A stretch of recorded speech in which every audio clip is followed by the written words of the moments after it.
for navigators was there was a couple issues with transferring. I think what came up was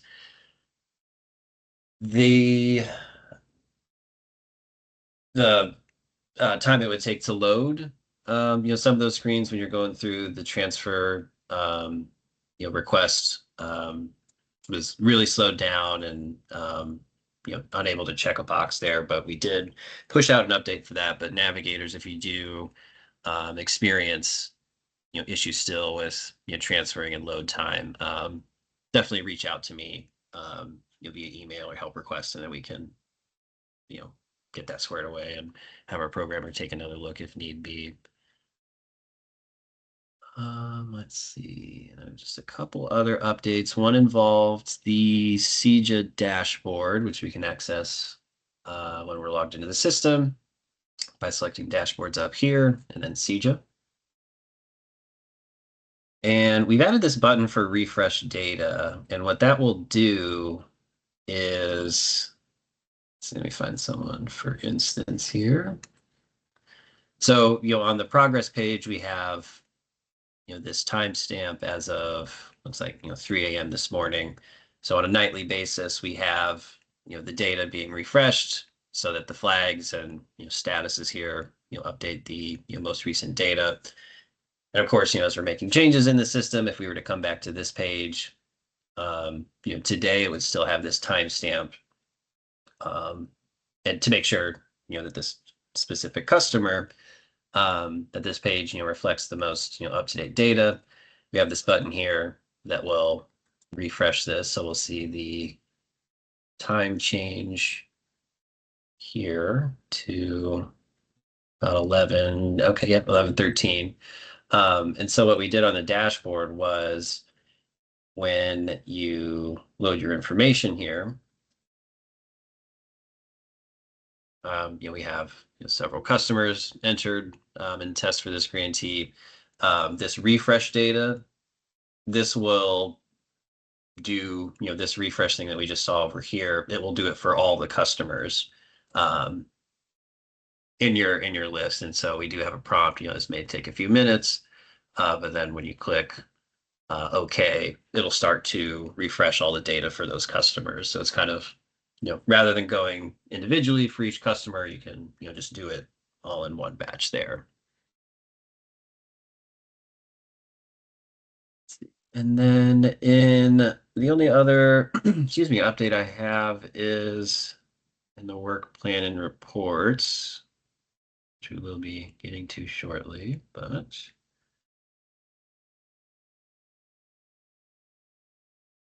it's here.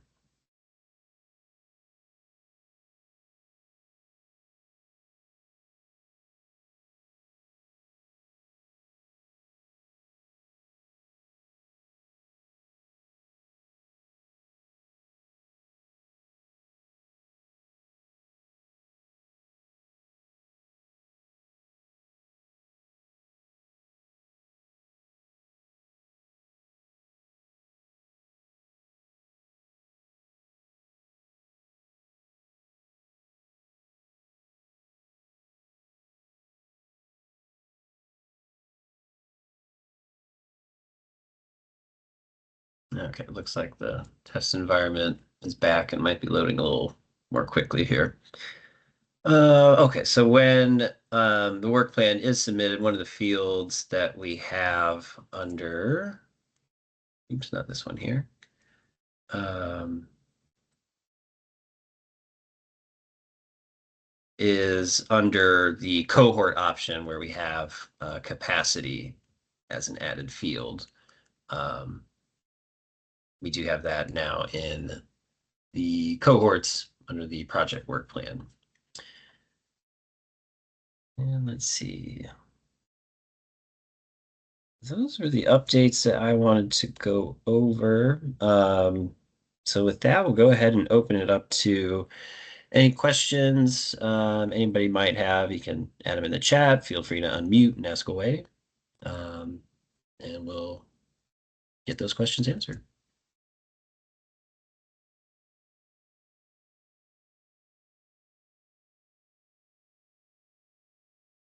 Let's see, there is one in the chat here. Is there a way to filter by cohort once we add people to specific cohorts?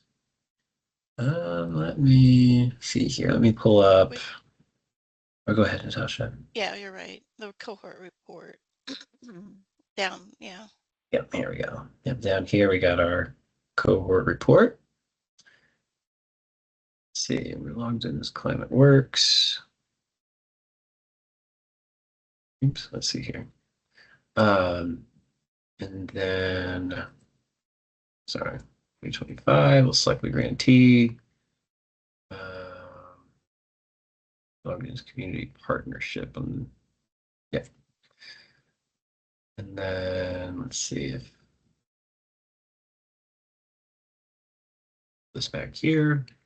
And so we can see for this grantee here, the cohort type. Looks like we just have one entered matching the search criteria here, but then we can see there's that capacity field that we would the number we entered there. You can search, like remove maybe the cohort type, and then you can see the full list for that particular. Yeah, there we go.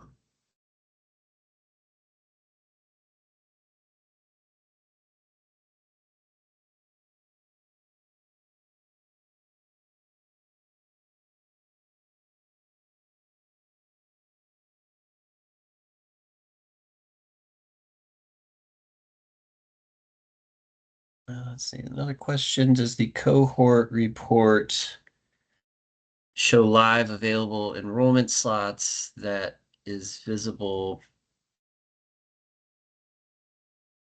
by the other hubs and navigators?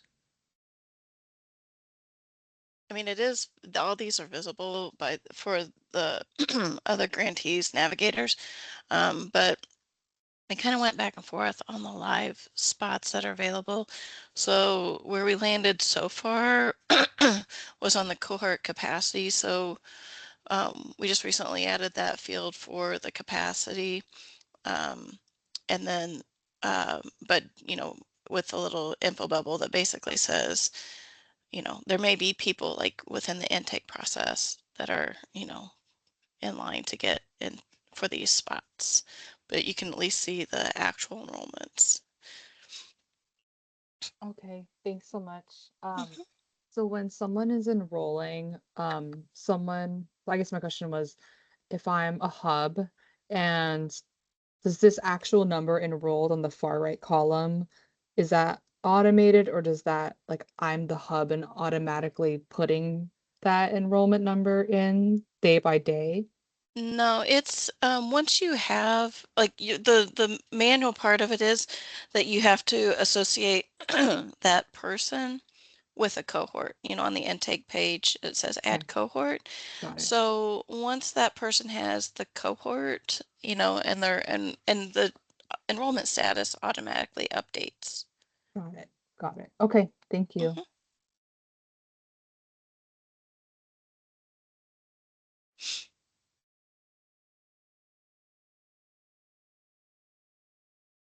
Hi, David, Natasha. Right. Hi. Hi, this is Trina with Hire 360.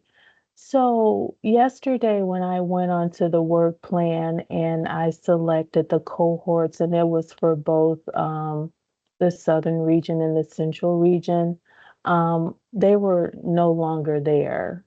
They were all missing. So, combined, I think I had, close to 40 cohorts if I included both regions. So none of the Yeah, cohort information is available now. Will that be yeah, let placed me back there, or yeah. are we now required to go in and do all that No, again? no, no, no, no, you don't need anything.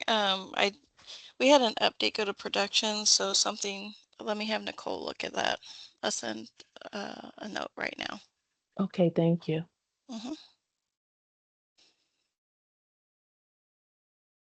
Let's see, and then we have a couple questions.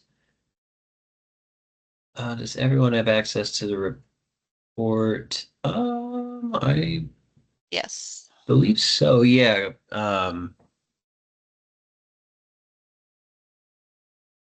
yeah, to access that report again, see here, let's just walk back through that. So when you're logged into CEJA, this work plan and reports tab, and then reports down here. And this is towards the bottom for cohort report.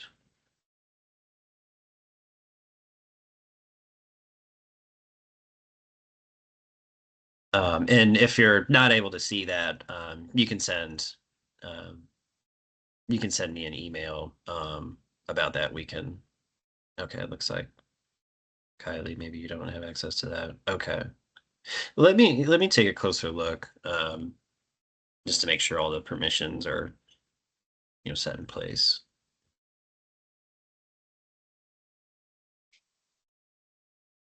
And David and Natasha, as you said, I think essentially anybody statewide can see anybody's cohort report. They can see the full cohort report, but they can only select the link for the people that they have access to. Okay. Because we can't share people's information like that, you know what I mean? But you can see what the capacity is, how many people have actually enrolled. Okay. But if you're linked to that person, then you'll be able to click on the link and access that list of people. Okay. So if you're a navigator and you have a person or two or more in a particular cohort, you can see those individuals. Mm-hmm. If Okay. you have access to them. Okay.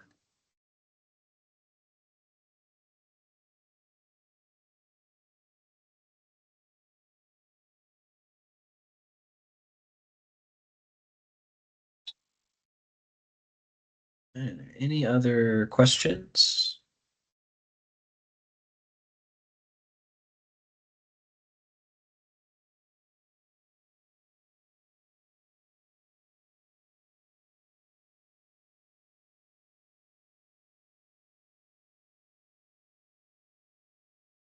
All right. Well, if not, I will turn things over to Natasha to walk through the work plan and reports tab. So let me stop my screen here. Alrighty.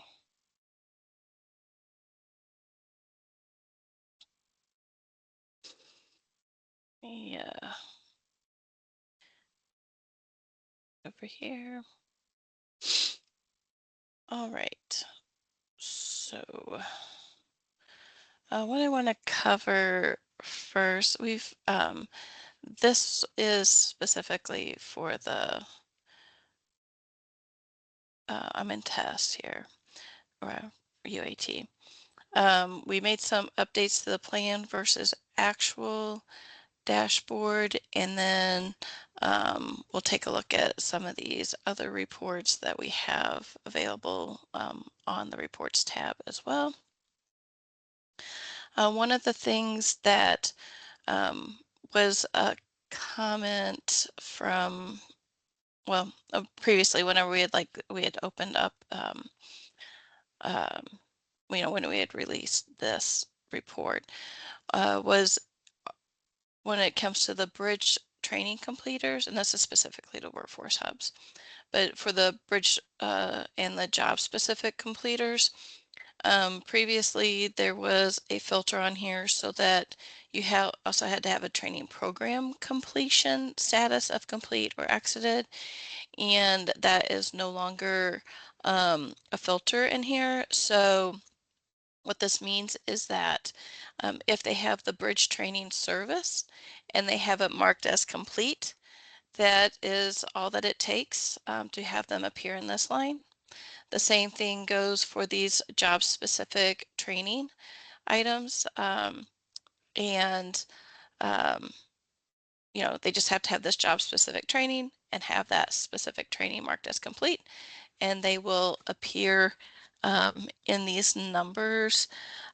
We have had some questions that well, we have people that have completed bridge, And what the system is looking for is very specifically the bridge training program. And so we have worked with several grantees already on basically taking that old data that you were entering in originally, because there were a variety of ways that you could have selected to mark the person as complete in bridge training. And so we have been working with some of those grantees to set up times. And we have a person on our team, Macy, who we're making available, can go in and assist with that data cleanup so that we make sure that you know, we have that bridge training program in there. So if we haven't gotten to you yet, we will do that. And the same thing goes with the job specific training. So for all those people that you had prior to these services specifically, like I said, we can help you with doing that data cleanup so they appear in here. We did notice with one of the grantees, was brought to my attention yesterday, that they have the number here, like 128, but it's only, when they click on the number, only 18 people are showing. And so I did provide that to Nicole because an update did go to this report. And so she's looking into it to see why it's not pulling in. The number, I believe, is correct. It's just not pulling the full list. So I have her looking into that as well. So here. So that's the Workforce Hub. And then we have, you know, the similar reports for the Climate Works, you know, the different line items change a little bit. And then the Navigator, if you're a navigator, you would see this plan versus actual. And the planned numbers are coming from your work plan, and the actual numbers are coming from what we have in the system. If you are a parent organization grantee, these actual numbers are going to roll up all of your subgrantees.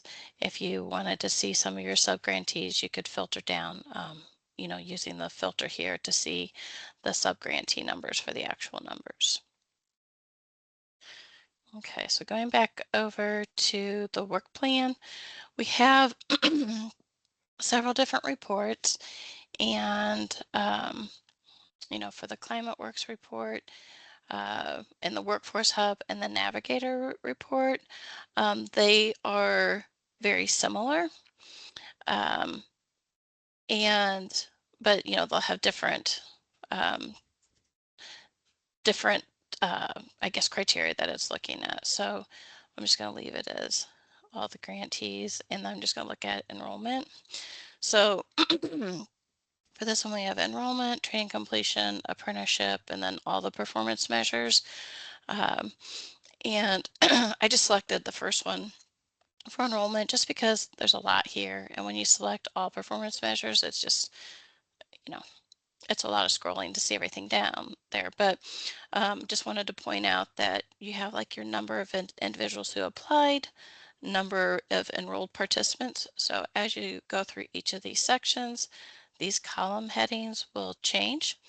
But the one thing that will remain the same as you go through each of those sections is this demographic line here. So you has it broken out by race, by gender, by age, veteran status, and by region. So you'll be able to see those, and this information is pulling from the individual's application, is where the demographic information is being pulled from. So that's similar for each of the Climate Works, Workforce Hubs, and Navigators. We have a customer services report, and the services report, you'll select the project. We'll do Workforce Hubs. You can narrow it down to, we'll do that, narrow it down to a grantee. You can filter it. Of course, there's some others that you can filter down by as well. And let me zoom into this one. It just looks kind of small. There we go. You'll see the different types of services that are available here. I mean, these are the people, you know, that are listed um, as your customers have. Somebody has these different services. You can see if it's not started, completed, and then let's say that you have bridge training bridge training. If you wanted to click on this, you can go through and there's several things that you can update, but you can go through. One of the reasons I like for some of this is, especially if it's something like a real simple, you know, just start and end date, you're just adding an end date, you can do that. If the other thing I like is if you have like 4 of these people here and you need to update all their bridge trainings, you can, you know, let me go ahead and get this out of here. Close that. You know, you can like open a new tab, open a new tab, open a new tab, open a new tab, and you can go through and you can update all of their service information right here, and it'll you know, it just eliminates the click of having to go to Maddie, go to Wendy, go to Chelsea. I can just go in here and update their information for each of those services. So it's kind of a easier way to, if you're going to make group updates for, you know, people that have just finished like the same training, you can do that. Let's see. I got all these tabs open.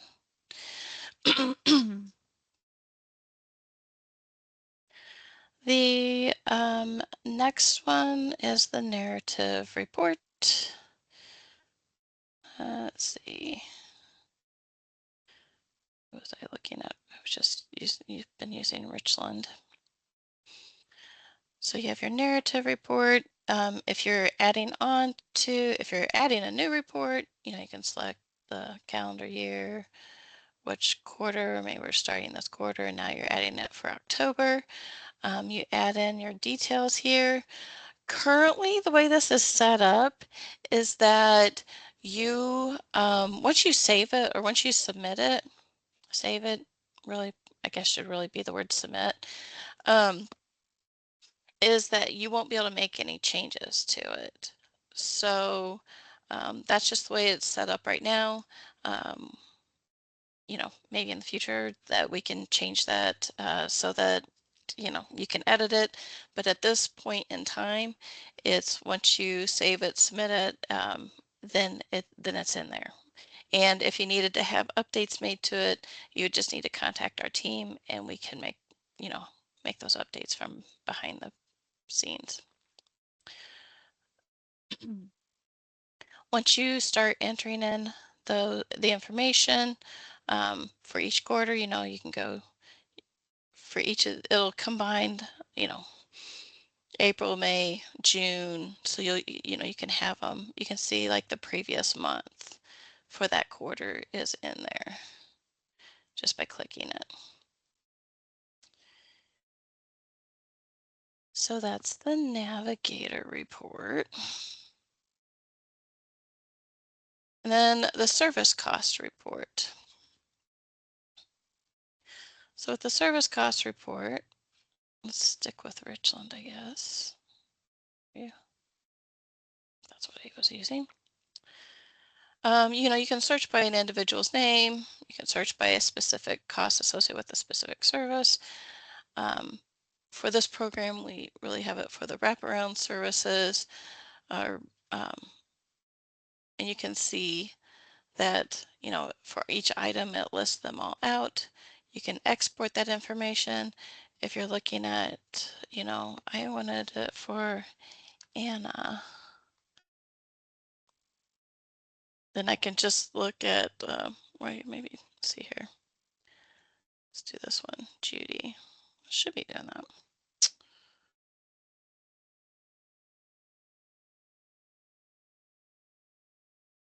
Well, come on, home, Judy.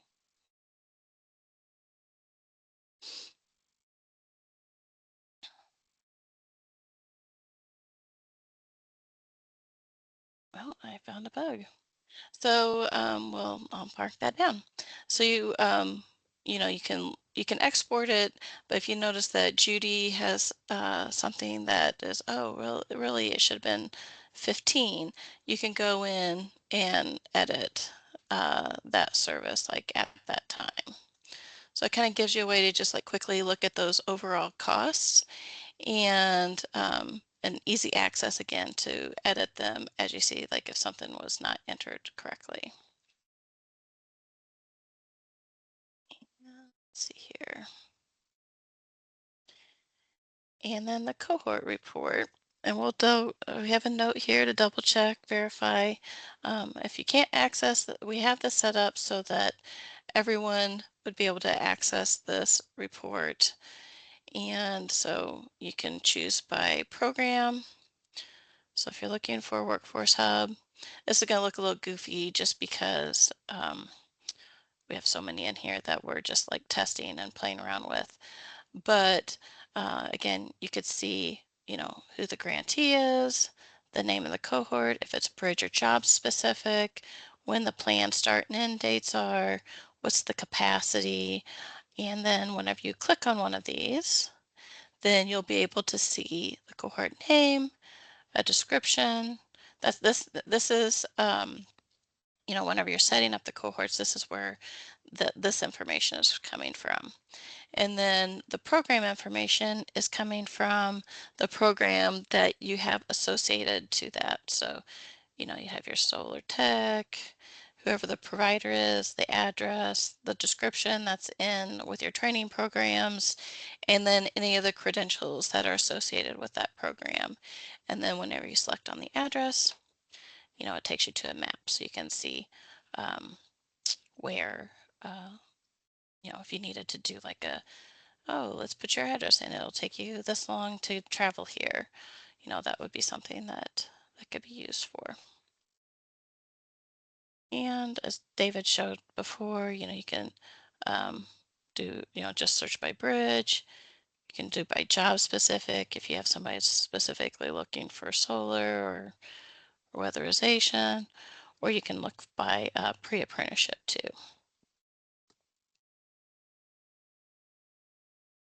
Okay. Any questions or anything about the reports?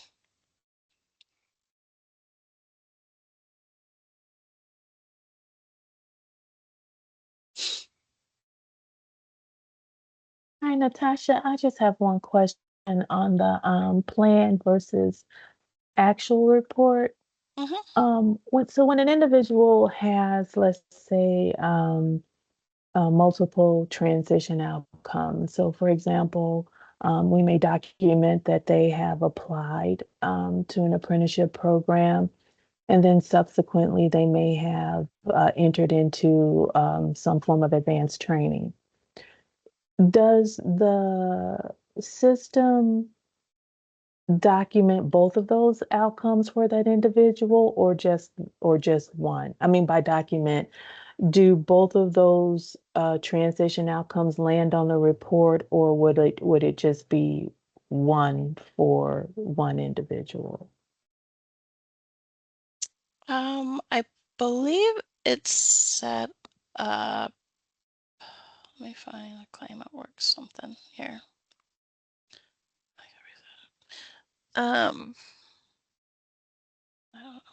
Just choose The one. reason I'm asking is as I'm working, of course, on our monthly report, and I noticed in the system for one of our regions, we have like 6 individuals who were in advanced training programs. Mm-hmm. However, the system only displayed one individual, even though they're all documented in CEJA. But the other individuals that it didn't display for, I noticed had, I guess, multiple outcomes. Like they also applied, to Oh, an so apprenticeship program. okay, wait a minute. So they applied to apprenticeship program and they Hmm. had something else down here, like a job Correct. placement or something. Correct. Oh, let me test that. Okay. scenario. Like I was thinking you meant like, oh, were they applied and then they waitlisted and then they were placed or something like that, like moving through these. Mm-hmm. That's what I was thinking that you were saying. Well, let's pretend that's a scenario. How does that work? Well, the way it's set up right now, it would like move these, but that makes me think I should ask the question of the CEJA team. Do they want it to like just say if you ever had an applied date, if you ever had a waitlisted, if you ever had a, then they stay there. Mm-hmm. Um, Okay. so let Yeah, me so ask, go ahead. well, I was gonna say, I think where we want to move on this is that, a transition outcome is kind of an outcome, right? And so um, like for the wrap process, I think we would want to kind of move them through it, right? So like once they've applied, we're counting them as applied, but that's not really an outcome, right? So the expectation is that at some point that will become or they've been placed or they've done something different, advanced training or a job placement. And so I think we want to capture that, but I don't think we want to like count that as their final outcome, if that makes sense.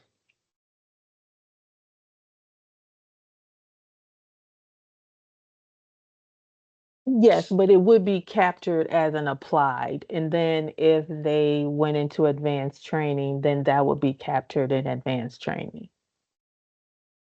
Yes, but the Okay. the the outcome there would just be advanced training, right? So like it's still good to know that they applied, but that's not actually an outcome. The placement would be the outcome, and the advanced training placement is the outcome for that one. Yeah, and I'll test that scenario. I'll double check that and make sure it's Okay, because I think that what thank you. what she was saying is like once they had both those two transition outcomes, it was like stopping at one of them or it was getting confused or something. Right. So let me test that. Yep. And so I think for that scenario, we'd want to land on, the advanced training placement is the one that gets counted. Now, I think there's still a lot more maybe to think through as far as, well, what if they get advanced training and then a primary job outcome? I think probably, well, I don't know, we may need to think Well, through that, but yeah, because I think a couple of things can be true at once, right? I mean, folks could apply. And I think we would want to capture how many people applied. Ultimately, something happens to that, but it could be a while before anything becomes of it. So, in the meantime, there may be other things that are on this list that they participate in, whether it is a job or whether it is advanced training or something. Um, I guess. Okay, I understand. I mean, our numbers, like, so my number on the manual report is never going to match what's here because I'm counting all of the applicants. No matter what happened to them, these are all the people who applied. These are all the people who got accepted. These are all the people who were in advanced training, and these are all the people. Sometimes one person may fall into several of those buckets. So I guess if you only want them to fall into one, I would need to know how that's defined. no, that's right. And so yeah, we want to track it. I'm just saying, like, as we get to eventually the performance-based payment system or performance-based payment model, like a grantee wouldn't receive a transition reimbursement based on somebody applying to the RAP. They would get that reimbursement once they were accepted to the RAP or placed in a job or into the advanced training. But yeah, we definitely still want to count it. I'm just trying to think of how the report should sort of reflect that. And I think what you're saying is that, like, and probably makes sense, is that we want to make sure that we're still tracking all of the applicants. We'll Mm-hmm. just need some other way to figure out, okay, well, this is the actual transition outcome Mm-hmm. Mm-hmm. versus this is a step in the transition. Yeah. Yeah. Okay. Thank you.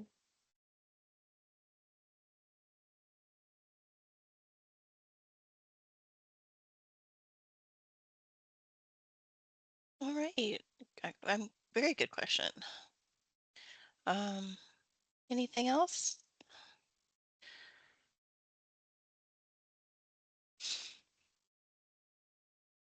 All right.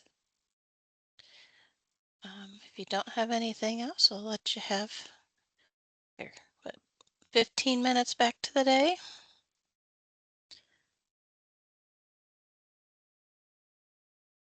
Just kind of going through these real quick, see if anybody else has their hand raised. They don't see anything.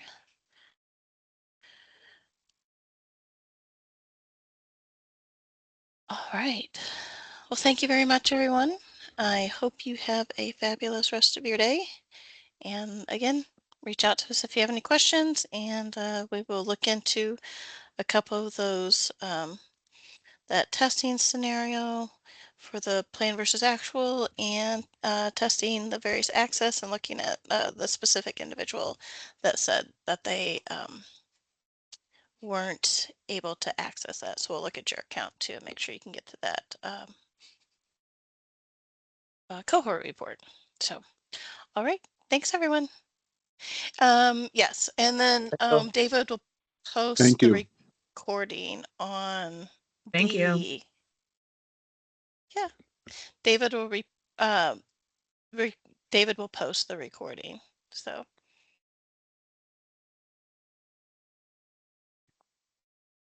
okay. Thanks, everyone.